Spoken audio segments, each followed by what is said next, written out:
जो कहा WHO के हिसाब से सिचुएशन ये होने वाली है कि 15 लोगों में एक आदमी कैंसर से सफर कर सकता है इस कंट्री में।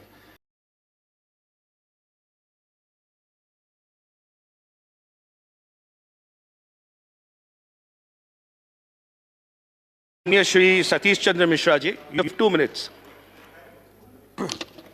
Thank you very much for giving this opportunity. I'll be speaking only on one issue, but I think the Honorable Finance Minister or the State Minister is probably not here, but others are here, they would probably take note of it. And Shri Bhupen Yadav ji had spoken on the issue of health infrastructure and health. Within health, I'm speaking only on one issue, and that is cancer. Now, the situation in this country with respect to cancer is very alarming. It is in the world over, but in India, it is very alarming. 12 lakh new cases per year of cancer are coming up in India. 25 are presently prevalent all over India.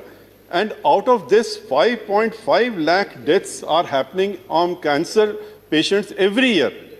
We have just now seen 1,50,000 in COVID, and here 5.5 lakh लोग cancer से हर साल मर रहे हैं, जिनको कि हम note नहीं कर पा रहे हैं, जो कि कंटिन्यूअस चल रहा है, बढ़ रहा है. It is increasing every year.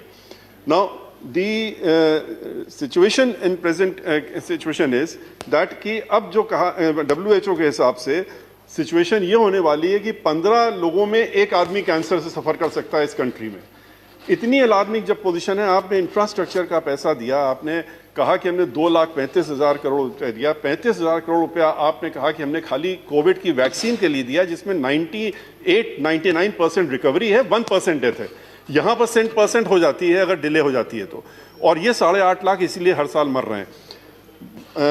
यहाँ अनफॉर्चुनेटली जो इसका ट्रीटमेंट है is very limited.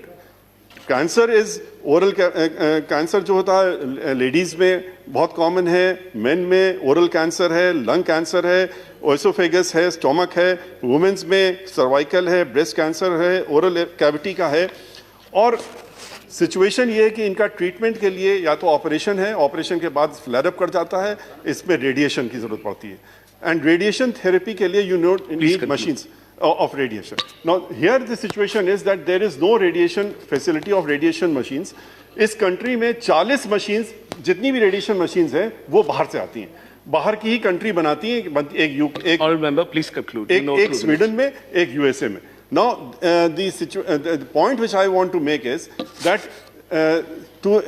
this infrastructure for the purpose of radiation machine लोग लगाएं, इसके लिए प्रोत्साहन मिलना चाहिए. उसकी जगह जो 20% पहले टैक्स था, अब it is increase to 27.4% tax, which includes custom duty, health cess, social welfare, and GST. So I request the government in all earnest that kindly look into this aspect कि आप खाली 120 करोड़ रुपया आपने कस्टम ड्यूटी और taxes से कमाया है, लेकिन इसमें मशीन लाने के लिए और लोग तैयार नहीं हो पा रहे हैं और इंफ्रास्ट्रक्चर नहीं बढ़ा पा रहे हैं. ये प्राइवेट लोग नहीं आ पा रहे हैं. And since I am also running a charitable hospital, I personally was looking into it कि हम इसको कर सकते हैं, but we gave it up because of the 27.4%. एक मशीन 13 करोड़ से 15 करोड़ की आती है, उसमें आपने 3 करोड़ रुपए और ले लिए टैक्स के, आपने 120 करोड़ रुपया पूरे साल में कमा लिए.